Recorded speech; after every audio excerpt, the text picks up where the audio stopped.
વારંવાર થતી એસિડિટીને નિયંત્રિત કરવા માટે જીવનશૈલીમાં ફેરફાર, ઘરેલું ઉપચારો અને તબીબી સારવારનો સમન્વય અપનાવી શકાય છે. શ્યામકુમારના નમસ્કાર. આજના વિડીયોમાં આપનું સ્વાગત છે.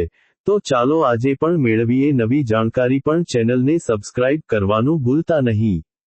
સૌપ્રથમ, જીવનશૈલીમાં સુધારો કરવો ખૂબ જરૂરી છે, જેમાં તંદુરસ્ત વજન જાળવવું, ધૂમ્રપાન છોડવું અને એસિડિટી વધારતા ખોરાક જેવા કે તીખા, તળેલા, ચરબીયુક્ત ખોરાક, ચોકલેટ, કેફીન, ચા, કોફી અને સાઇટ્રસ ફળો, લીંબુ, સંતરા ટાળવાનો સમાવેશ થાય છે.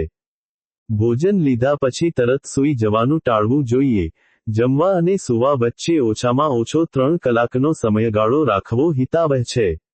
રાત્રે થતી તકલીફ માટે પથારીનો માથા તરફનો ભાગ થોડો ઊંચો રાખવાથી પણ રાહત મળી શકે છે. એકસાથે ભારે ભોજન કરવાને બદલે દિવસ દરમિયાન નાના અને થોડા અંતરે ભોજન લેવાની આદત પાડવી ફાયદાકારક છે.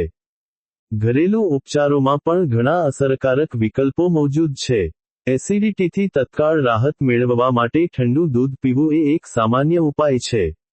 આ સિવાય, વરિયાળી, સૌંફ ચાવવાથી અથવા તેનું પાણી પીવાથી, અજમાને પાણીમાં ઉકાળીને પીવાથી, કે પછી આદુનો રસ અથવા આદુવાળી ચા પીવાથી પણ પાચનમાં સુધારો થાય છે અને એસિડિટી શાંત થાય છે. તુલસીના પાન ચાવવા અથવા જીરાનું પાણી પણ પેટમાં બનતા એસિડને સંતુલિત કરવામાં મદદ કરે છે. ઠંડુ દૂધ. દૂધ પેટની બળતરાને તરત જ શાંત કરે છે. તેમાં રહેલું કેલ્શિયમ પેટના એસિડને ન્યુટ્રલાઇઝ કરે છે. રાત્રે સૂતા પહેલા અથવા એસિડિટી હોય ત્યારે 1 ગ્લાસ ઠંડુ દૂધ પીવો. કેળા. કેળામાં કુદરતી રીતે એન્ટાસિડ ગુણધર્મો હોય છે. તે પેટમાં એસિડ ઘટાડે છે અને પેટની પરતને સુરક્ષિત કરે છે. નાસ્તામાં અથવા સ્નેક તરીકે દરરોજ કેળું ખાઓ. કાકડી. કાકડીમાં પાણીનું પ્રમાણ વધુ હોય છે, જે પેટને ઠંડુ રાખે છે અને એસિડિટીને નિયંત્રિત કરે છે. તેને સલાડમાં ઉમેરો અથવા વચ્ચે નાસ્તા તરીકે ખાઓ. સફરજન. સફરજનમાં ફાઇબર અને એન્ટીઓક્સિડન્ટ હોય છે, જે પાચનમાં સુધારો કરે છે અને એસિડિટી અટકાવે છે. સવારે ખાલી પેટે અથવા દિવસમાં એકવાર સફરજન ખાઓ. શાકભાજી. ગાજર, બ્રોકોલી અને પાલક જેવા લીલા શાકભાજી હળવા હોય છે અને પેટને રાહત આપે છે. તેમને ઉકાળીને રાંધવાનો પ્રયાસ કરો.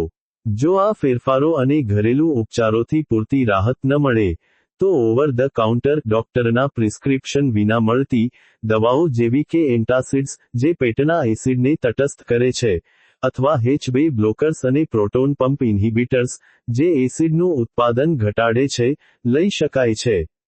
તેમ છતાં, જો એસિડિટીની સમસ્યા વારંવાર થતી હોય અથવા ગંભીર બને, તો યોગ્ય નિદાન અને સારવાર માટે ડોક્ટરની સલાહ લેવી અત્યંત આવશ્યક છે.